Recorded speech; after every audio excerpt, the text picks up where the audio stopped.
icons. All right. Good afternoon, everybody. My name is Claire Bradley, and I am the co-director of DNA and Genetic Genealogy here at the International Institute of Genealogical Studies.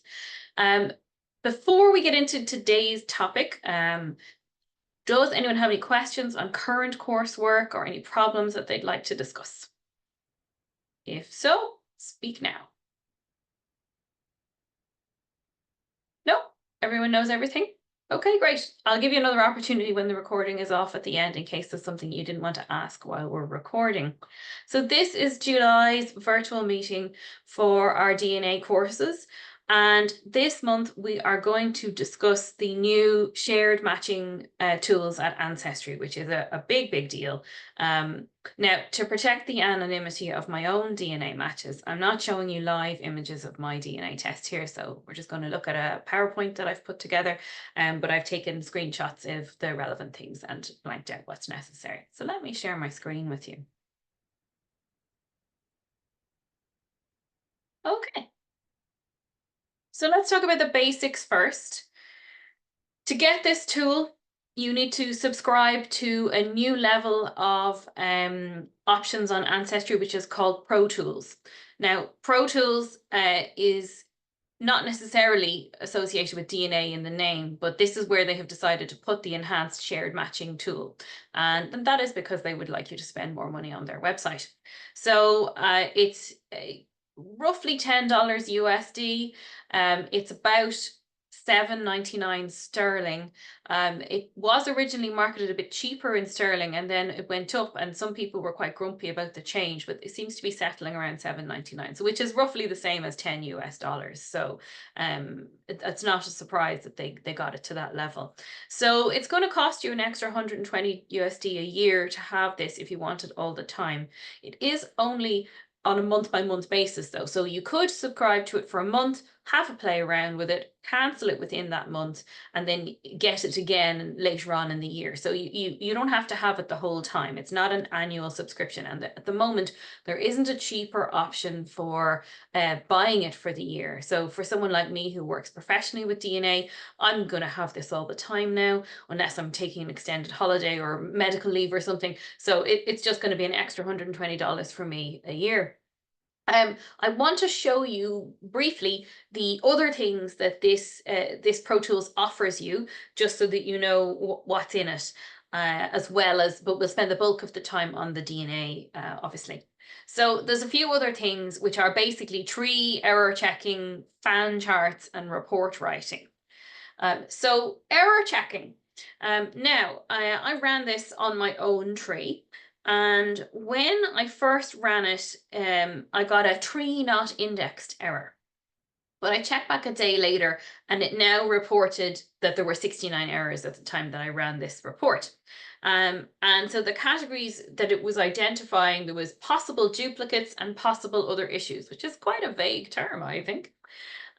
So taking a look at some of the issues that it had, I looked at this lady, Catherine Bettis. She is the wife of my 5 times great granduncle, so very distant relation. And the issue it flagged when I went into her was that she might be the same person as someone else who had the same name in my tree. But that person is the mother-in-law of this woman, and they do happen to have the same first name, but obviously Catherine, who's the mother-in-law, started life with a different surname, although I don't actually know what that is at the moment. She's very far back in terms of records. So it's flagging that 2 people have the same name, albeit with different dates and different spouses, are possibly the same person, which I don't think is a really good reason to flag that they might be the same person.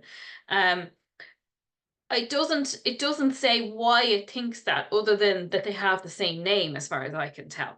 The next person was on the list, Kate Clissold. Ancestry thinks she and her differently named sister might be the same person. I don't know why it would think that. It's not all bad, though. It does find floating people in your tree, so people who are not linked into any family at all. Now, you might have deliberately done that if you're using the methodology that we practice in DNA, where you attach people temporarily, then unlink them from their parents, so that you have this like little cloud group. separate, but they're still in your tree, so that if you're trying to figure out how they are related later on, you can link them in easily. Then it does find those people. So I actually did find a couple of people this way who'd accidentally got detached, or I had decided to remove for whatever reason. So it's not all bad. But what I will say is I don't really think that this is a pro tool. If you use family history software on your PC or Mac, they all will do this for you, this sort of error checking already. My own particular software, which is an old one called GenoPro, loves to tell me that I have put the number of children in the family in the wrong order in the tree. So I've put them in as I found them, and then maybe they're not lined up left to right from in chronological birth order. It loves to report that, and it kind of annoys me because they're still all in there. And sometimes I've done it diagrammatically because I want to link these people over here together or whatever reason. But anyway, the point is that this isn't a pro tool. This isn't should be something that Ancestry is showing you automatically as part of your tree, I think. Similarly, it now will generate some reports for you. And I found this a little fiddly to use. So it gave a few different types of choice of report. And when I went through them, I mean, obviously, if you're familiar with Int'l, which is where ancestors have a specific number and they're named in a specific numbering pattern, you might like to use that. People sometimes like that. The descendancy chart is pretty obvious what that is. The register, again, I didn't really see a huge difference in the register and the family group sheet, which is an older style, which you would be familiar with if you used to do more paper-based genealogy. We used to be very fond of the family group sheet. But I'm not so sure how much of a use it would have these days. It would only be if you were trying to print out a particular section of your tree on Ancestry to show to someone who perhaps was elderly and didn't know how to use a computer, and you couldn't invite them to just view the tree online.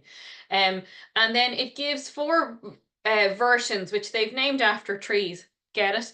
And they all look very slightly different in color, but they're all basically green. And then you can select the number of generations, which only goes up to 7. I appreciate that some people love to pretend that they're descended from Edward III and things like that. So it wouldn't show you a massive report of many generations. And this is something that they've improved. Initially, they seem to only be able to select the home person when you were doing it, but now they have a much easier way for you to change who is the focus person in the tree. And then it prints you out, which you can save either as a PDF or you can print it out with your PC. So that's that. Again, not very much of a pro tool, and I don't know if you would particularly use this that often, but it's there. There's also a way, I didn't do a screenshot of it, but there's also a way for you to now display your tree as a fan chart when you're looking at your tree online, which some people enjoy as well. And let me just see what that is in the chat. Cheryl saying it's $12.99 in Canadian dollars. Okay, thanks. Okay, so let's get on to the main thing, which is the enhanced shared matching, this is going to be the thing that makes this worth your money. You'll look at these report things and these error things maybe once or twice a year, but the enhanced shared matching is the thing that makes it worth spending this money on.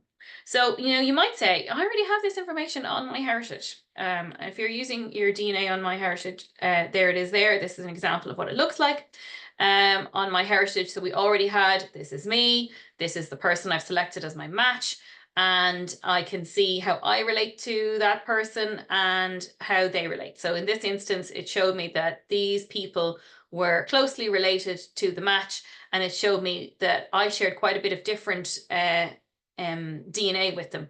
And then this person here is their second cousin, and they're obviously much more remote to me. So we already had that on MyHeritage. But it is a different kettle of fish when we get it on Ancestry. And the reason for that, quite simply, is because Ancestry has 4 times the number of people in their database. Actually, I'm not good at maths. And MyHeritage has 8.2 million, and Ancestry has at least 25 million. Okay, 4 times. So they have a huge number more people in their database. And this is going to give you a lot more matches to investigate. So let's have a look at this in detail. First, these are the categories, and then we're going to examine each what they are. So what you're going to see, similar to what we just saw on MyHeritage, what your selected match shares in common with the other shared matches. So your person A, their person B, you get your list of all the people who both match you. And now we see what they match each other. This will allow you to identify connections between those people, which might mean, you might get a scenario where one person is the main person in the family who's working on their tree, and other people have done DNA tests for them, but the other people are less interested. We all know those people, and they haven't bothered to create a tree, or they've got a tree that has 3 people who are marked private in it. I love those ones. But if you can now see somebody else who's closely related to them, well, perhaps they have a better tree. Perhaps you'll find the master tree for that family, and you can then connect them together. It's going to show you your matches down to the 8 centimorgan limit. So you will see people you didn't see before. So for example, up until now, we've only seen people who shared more than 20 centimorgans with you and the other person. Now we're seeing people who are under that limit for you, and that they're in that lower category as well. So this will help you potentially, but there's a lot of concern about this as well, and we're going to go through that in detail. So you might see smaller matches who have a better tree than a bigger match, for example. Let's look at these in detail. So obviously I've blurred out the names of these people here. So in this screenshot, this is me, and this is the match I have selected, and these are the people who match us in common. And so first person there is someone who looks like they have a very similar share of DNA with both of us. In fact, it's almost identical. So this might mean that we are the same relationship. Now, we don't know for sure yet. It's suggesting that it's second cousin. And for me, it's suggesting second cousin. That person is not my second cousin. They are, what are they?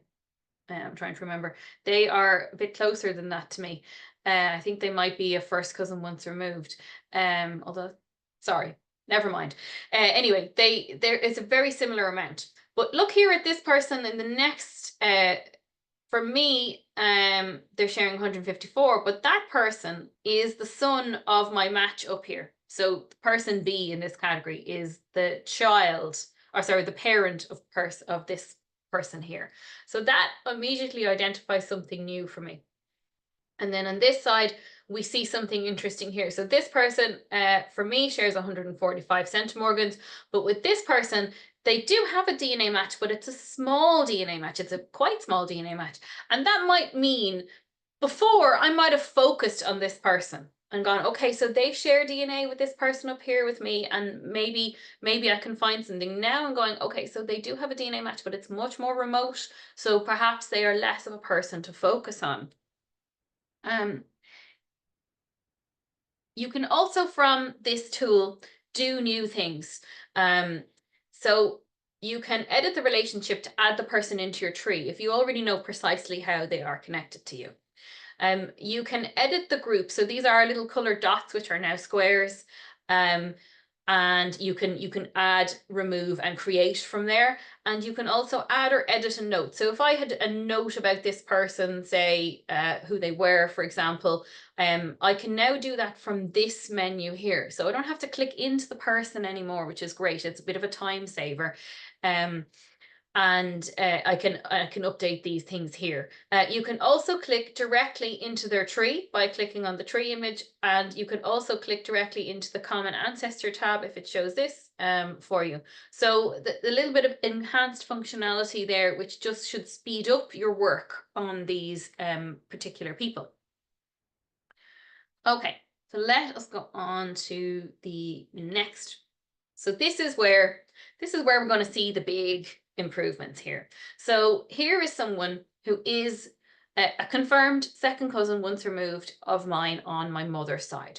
And we share 117 centimorgans across 4 segments. I know who that person is. We have communicated. They are in my tree. And until quite recently, this other person who shared 21 centimorgans, I didn't know who they were. They had a tree that was basically just people marked private. I had no information. I could see that they were on the same branch of my tree.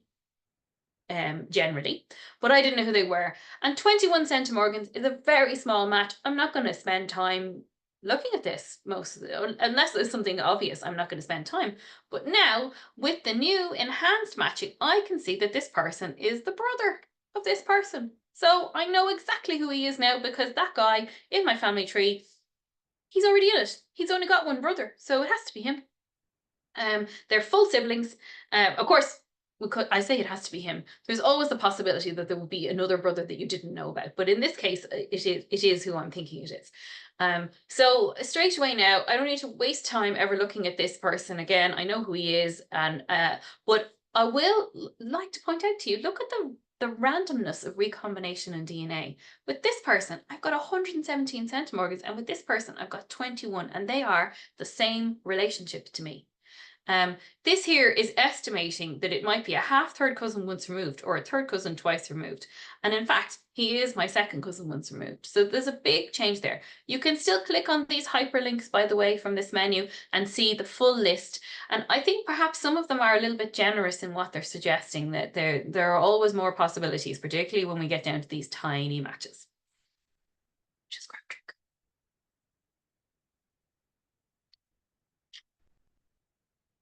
So here's another nice example of this. This is someone who is one of those tiny matches, but I actually know who he is. I was quite pleased with my genealogical detective work here. Now, it's a very small match, and there's always a chance particularly when you get below 15 centimorgans, that it might not be a real match. But in this case, the tree is very solid on his side, and I actually had his it was his grandmother was in my tree as a child, and I didn't know what had happened to her. And I was able to then identify through records, this person lived in Massachusetts. Through records, I was able to identify very definitively who he was. But so he's only sharing 24 centimorgans. But to me, he's interesting because I don't have so many matches on this branch of my dad's side of the tree. So I'm always interested to see who else matches there. And when I looked at who else matched, this is actually the full list. There's just 3 people who match in common.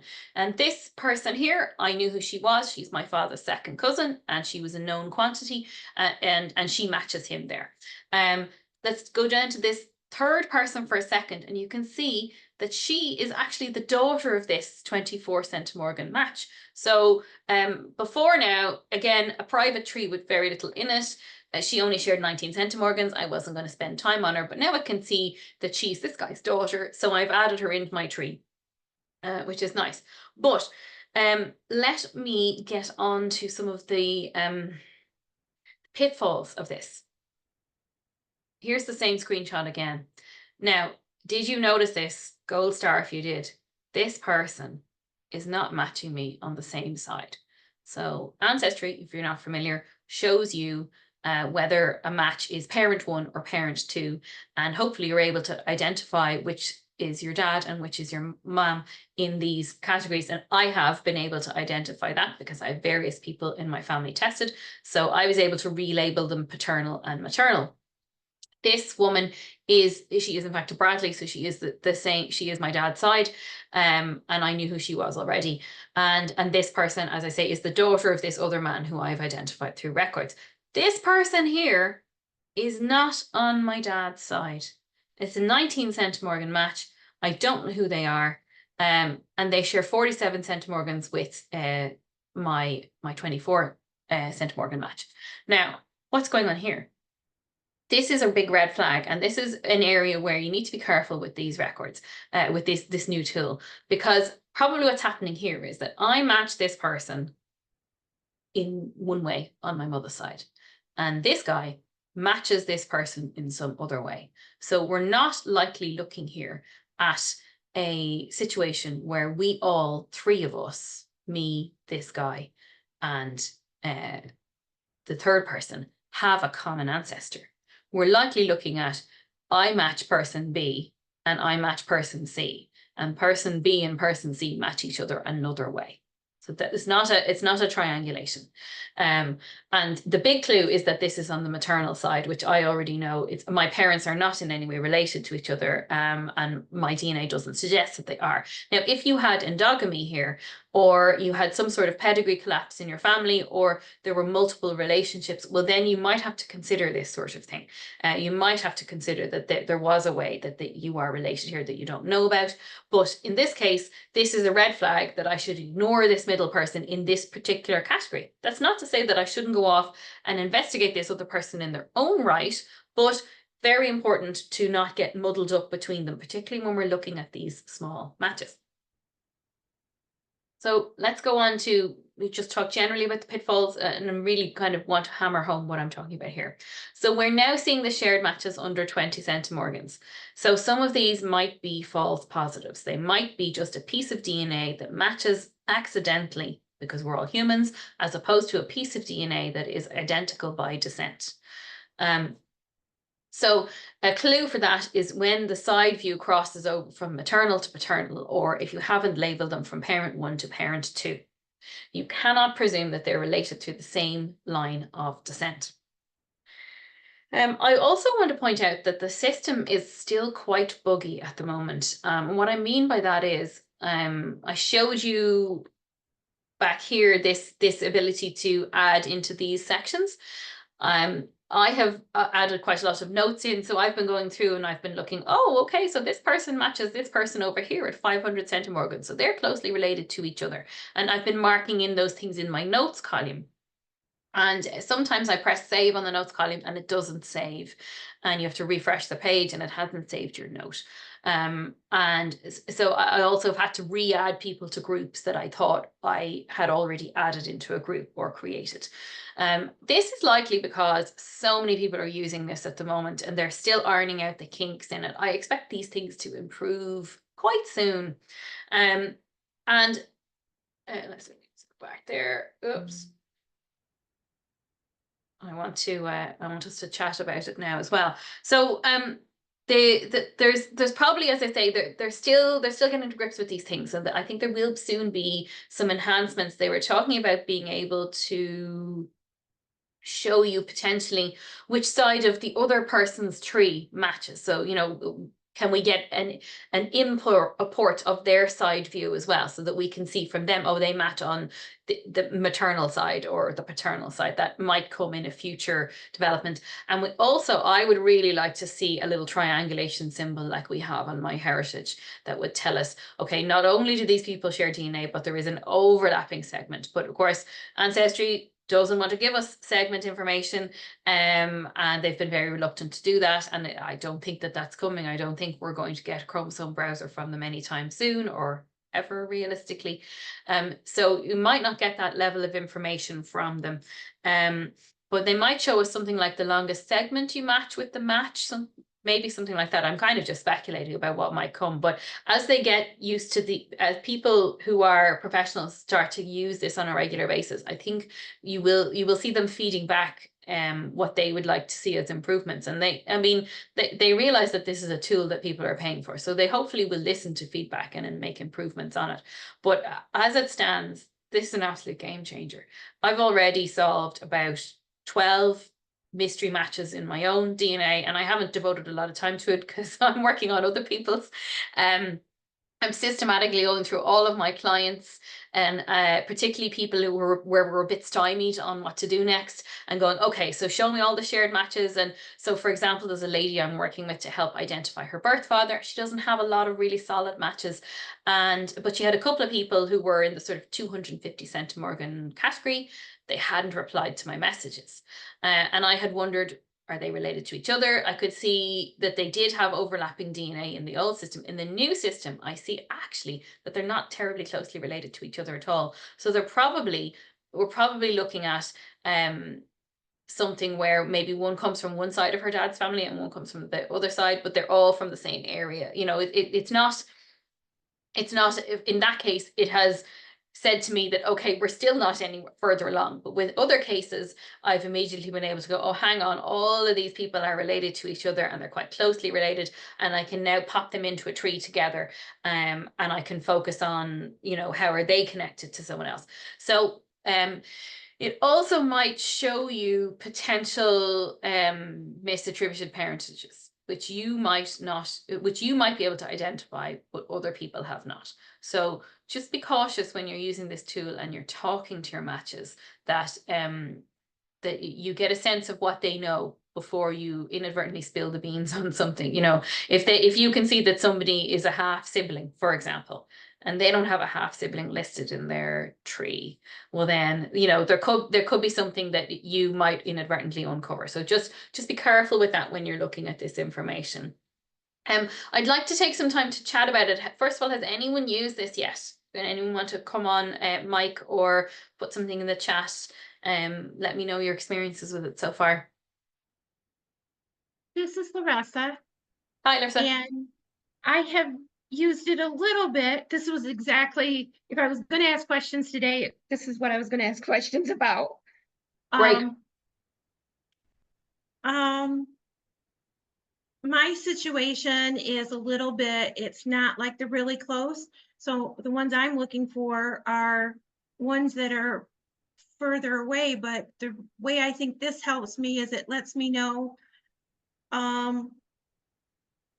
if that shared match is in a generation I already know about, or if it's in a generation that I don't know about. Yeah, possibly, yeah. But just remember the fact that you might have two people in the same generation and they might have a very different DNA share with you. Share.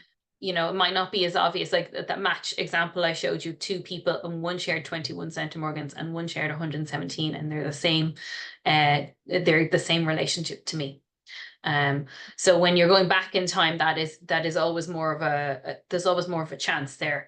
But if you do identify somebody who is, for example, a sibling of somebody else, make sure that you click on that sibling now and look at their shared matches as well. So you're going to have 15 different browser tabs open with this, in my experience, because you're comparing all of these different people side by side and looking at what trees they have. So I hope everyone's got a nice big computer screen to use. But it's a huge improvement on what we had, is the summary, and it's only going to get better. I mean, we've only had it for a few weeks. We got it later in Europe than in the US and Canada, and already I'm seeing in Facebook groups and so on people saying, I've solved this, I've solved that. This person who never replied to my messages, I know who they are now. So I think there is huge potential for it. Yeah, I've only had it for a week or two. Yeah, yeah. And I mean, it's going to take time to filter out to people, for people to go, yeah, I'm going to spend this money. And that's why I wanted to discuss it at the outset with the students, so that if there was someone who was maybe wavering, I would say, get a month, and then immediately set a reminder to cancel it within the month, so that you're not spending loads of money on it. But it is absolutely worth spending a month, worth spending the $10 or the $13 Canadian on it for 1 month to play with it. Just don't pick a month when you are going on holidays or anything like that. Make sure it's a clear month where you can spend time on this every day. And it will definitely enhance what you have out there. Any other comments on it? No? Okay. Well, I'm going to stop the recording there.